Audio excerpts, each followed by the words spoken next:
नमस्कार दोस्तों, आज हम हल करेंगे 14.3 का प्रश्न क्रमांक 3, जिसमें हमें कहा गया है एक जीवन बीमा एजेंट 100 पॉलिसी धारकों की आयु के बंटन के निम्नलिखित आंकड़े ज्ञात करता है।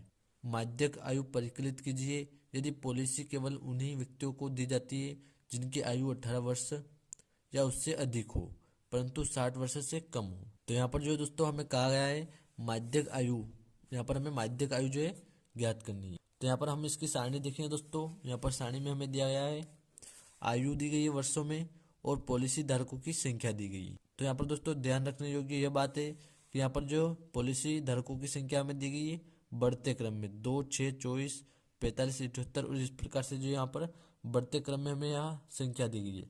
तो यह जो है हमारी बारंबारता नहीं होगी, यह जो है हमारी संचित बारंबारता दी गई हमें। क्या कि यह जो है हमें संचित बारंबारता यहाँ पर दी गई है, बारंबारता नहीं है। अब इसके माध्यम से हम ज्ञात करेंगे बारंबारता और फिर इसकी माध्यक हम ज्ञात करेंगे और फिर इसका माध्यक हम ज्ञात करेंगे। और यह जो है हमारा वर्ग चिन्ह है यहाँ पर हम लिख लेते हैं ताकि आपको समझने में आसानी रहेगी। वर्ग अंतराल, यह रहेगा हमारा वर्ग अंतराल और यह संचयी बारंबारता, इसे हम संचयी आवृत्ति भी कहते हैं दोस्तों। अब हम ज्ञात करेंगे मात्र बारंबारता। तो उसके लिए यहाँ पर हम एक और सारणी बना लेते हैं जिससे कि आपको समझने में आसानी रहेगी। तो दोस्तों अब जो है यहाँ पर हम इस टेबल के माध्यम से इसको और अच्छे से समझेंगे। तो यहाँ पर देखिए हम यहाँ पर हमें आयु दी गई है वर्षों में जिसे हम कहते हैं वर्ग अंतराल, और यहाँ पर हमें दी गई 20 से कम। यहाँ पर हमें जो दोस्तों फिक्स आयु नहीं दी गई, 20 से कम बताई गई, यानी वो हो सकती है 15 से 20 वर्ष के बीच में। और यहाँ पर हमें दी गई 25 से कम, यानी 20 से 25 के बीच हो सकती है। इसी प्रकार यहाँ पर 30 से कम दी गई, यानी 25 से 30 के बीच हो सकती है। और यहाँ पर 35 से कम दी गई तो यहाँ पर हमारी 30 से 35 के बीच जो है हो सकती है। तो इस प्रकार हम इसको लिख लेंगे। और फिर यहाँ पर संचित बारंबारता, यानी पॉलिसी धारकों की संख्या दी गई तो इसको हम कहेंगे संचयी बारंबारता, क्योंकि यह बढ़ते क्रम में है। इसलिए कहीं भी अगर आपको बढ़ते क्रम में दिखे इस प्रकार तो वो रहेगी हमारी संचयी बारंबारता। अब यहाँ पर हम संचयी बारंबारता की सहायता से ज्ञात करेंगे बारंबारता। अभी तक हमने बारंबारता से संचयी बारंबारता ज्ञात करना सीखा है, अब हम संचयी बारंबारता से बारंबारता ज्ञात करना सीखेंगे।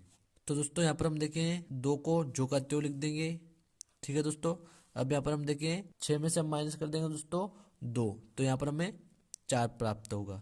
इसी प्रकार अब यहाँ पर दोस्तों हम 24 में से माइनस कर देंगे 6, तो यहाँ पर हमें 18 जो है प्राप्त होगा। और यहाँ पर हम माइनस करेंगे फिर 45 में से 24 को, तो दोस्तों यहाँ पर हम 5 में से 4 माइनस करेंगे तो 1 प्राप्त होगा। और 4 में से 2 माइनस करेंगे तो 2 हमें प्राप्त होगा। तो यहाँ पर हमें 21 जो है बारंबारता प्राप्त होगी। इसी प्रकार यहाँ पर हम देखेंगे 78 में से 45 माइनस करेंगे तो यहाँ पर हमें 33 जो है प्राप्त होगा। और फिर हम 90 में से माइनस करेंगे 78 को, तो यहाँ पर हमें 11 प्राप्त होगा। और फिर यहाँ पर हम देखें 92 में से हम माइनस करेंगे 90 को, तो यहाँ पर हमें 3 प्राप्त होगा। और फिर 98 में से हम माइनस करेंगे 92 को, तो 6 हमें यहाँ पर प्राप्त होगा। इसी प्रकार यहाँ पर हम 100 में से दोस्तों 98 माइनस करेंगे तो हमें 2 जो है प्राप्त होगा। तो दोस्तों यह जो हमारी बारंबारता हो जाएगी। तो उम्मीद करता हूँ आप बारंबारता ज्ञात करना जो सीख गए होंगे अभी। अब हम इसका माध्यक निकालेंगे दोस्तों। उससे पहले दोस्तों अगर आपको वीडियो अच्छा लगे तो लाइक और कमेंट जरूर कीजिएगा दोस्तों। तो दोस्तों यह जो होता है हमारा माध्यक का फॉर्मूला होता है। अब हम इनके जो है मान निकालेंगे सबसे पहले यहाँ पर। तो यहाँ पर हम देखें एल जो है दोस्तों हमारा होता है एल बराबर जो हमारी सबसे बड़ी बारंबारता होती है। तो यहाँ पर हम देखें इस सारणी के अंदर सबसे बड़ी बारंबारता जो है दोस्तों हमारी ये 33, ये सबसे बड़ी बारंबारता है हमारी। तो यह हो जाएगी F1, यहाँ पर हम लिख देंगे F1।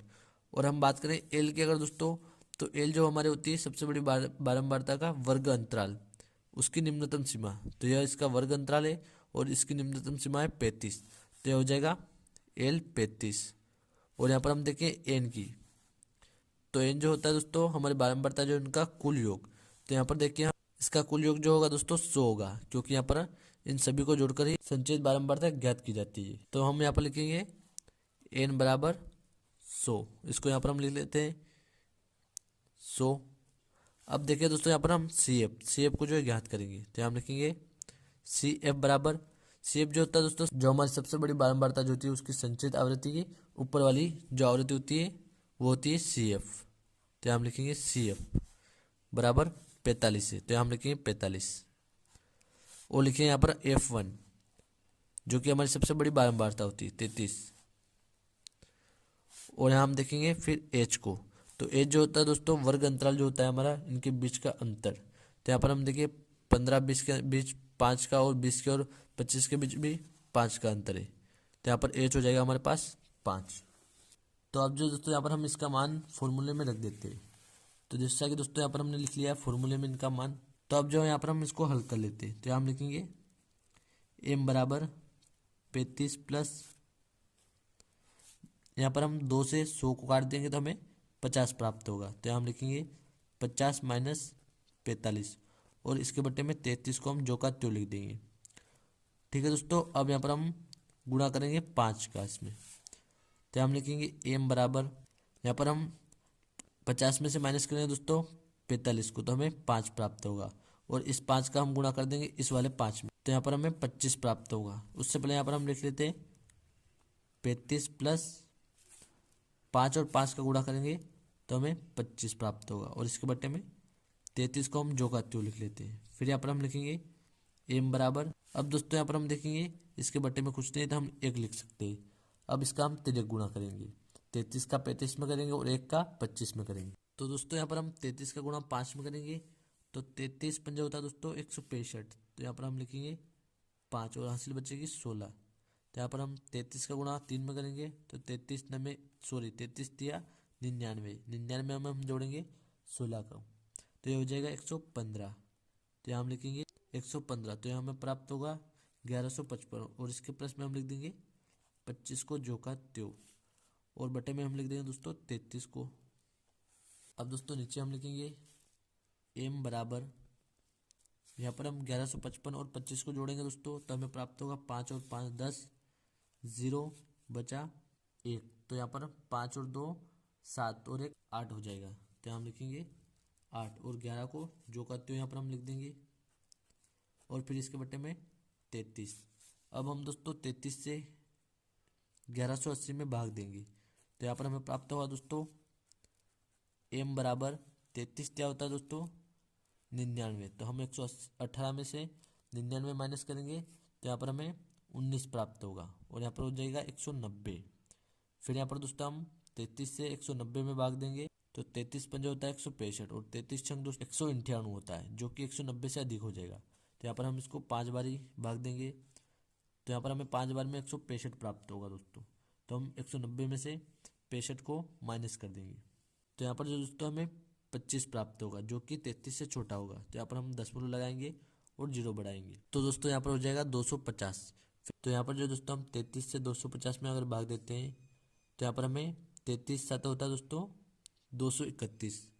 तो 33 साथ 231 अगर हम 8 बार भाग देंगे तो 250 से अधिक हो जाएगा।